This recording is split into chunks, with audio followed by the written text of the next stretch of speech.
Welcome to Comic Station, where we go over the issue number ones for new series out in comic books this week. This is Comic Station issue number 90 for September 17, 2014. And we have a lot of strange issues, but let's start with something from Image Comics that's oddly normal.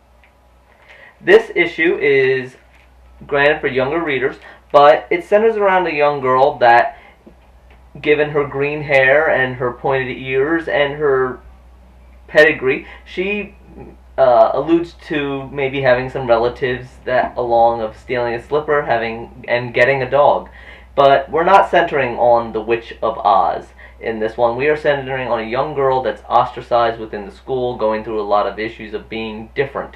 And who can't relate to that? It's cute, it's fun, it's a nice read. I think that it's a great one for younger readers, and it does go a little slowly, but the author makes up for it and the artist makes up for it in the end by showing some of the scenes from the future that really grab it, and I'm really looking forward to seeing where this is going. And I think this is a great story for younger teens that may be going through a little ostracizing and who hasn't gone through some teasing or feeling left out or different.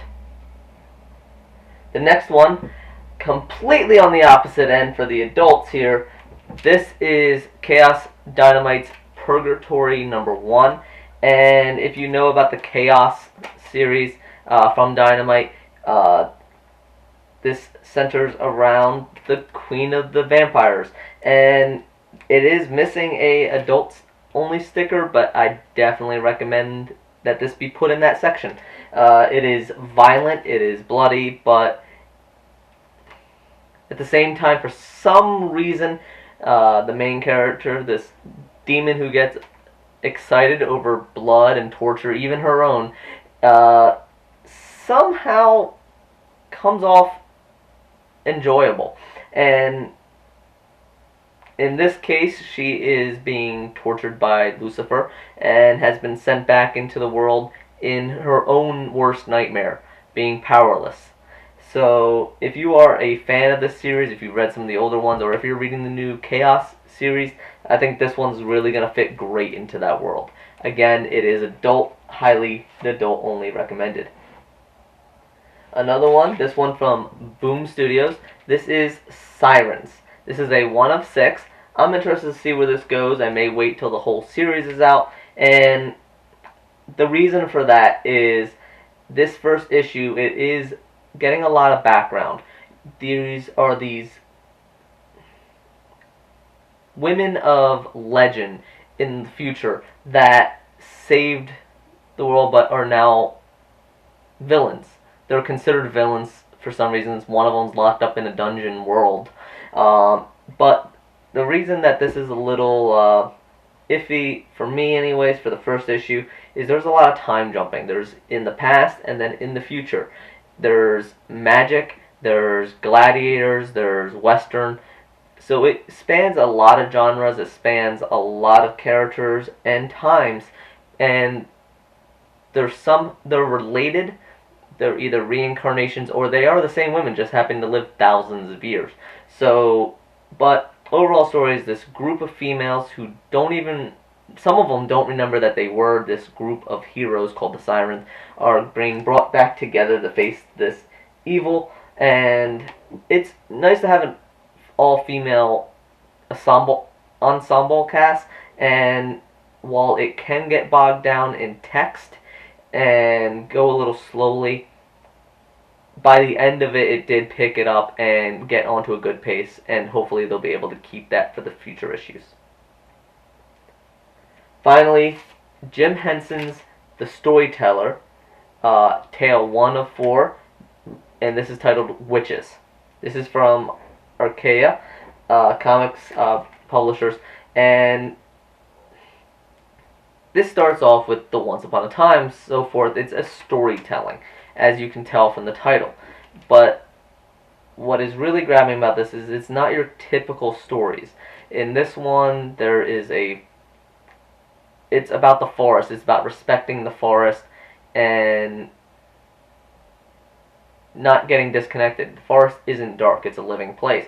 But as people got older, they got disconnected, so forth, and this is a story related to that. But even if you don't get that subtext to it, it's still an enjoyable story. The greatest part about this is also the greatest flaw. The artwork is beautiful, it looks all hand-drawn, it looks like it belongs in a kid's storytelling book that you would flip through and hand-drawn pictures, something out of the past. However, and it's beautifully done, the wording is done beautifully, etched into the scenery and etched along the lines, and it's not straight up and down, it's flowing with the artwork, and that is beautiful, but it also does make it a little confusing about what angle and which line to read next. So while this is really beautiful and enjoyable, some readers may find it hard to follow the text, which is a shame because the story is very nice. It has a great, like I said, story to it, and it's enjoyable, and the artwork is beautiful. Just gets a little convoluted with the text being so well done into the story that it gets lost within it as well sometimes. This isn't all the reviews, this isn't all the new comics out this week, but if you want to check out a few more reviews, check out frontwardsgamer.com. We have a number of reviews up there, as well as reviews for some television shows, The Strain, and Doctor Who. I love Who. This new Doctor is amazing. Check it out all the time. frontwardsgamer.com. We're doing reviews. Also keep an eye, we're going to be trying something a little different soon, once we can find some time. And as always, please feel free to leave any comments, recommendations. Please like, share, and follow. We'll keep doing these every week, going over the new issues. And as always, let us know, did we miss anything about these that really stood out to you? We'd love to know your opinions. Thank you very much. This is Comic Station issue number 90. For September 17, 2014, and I am Paul Nisi, signing off.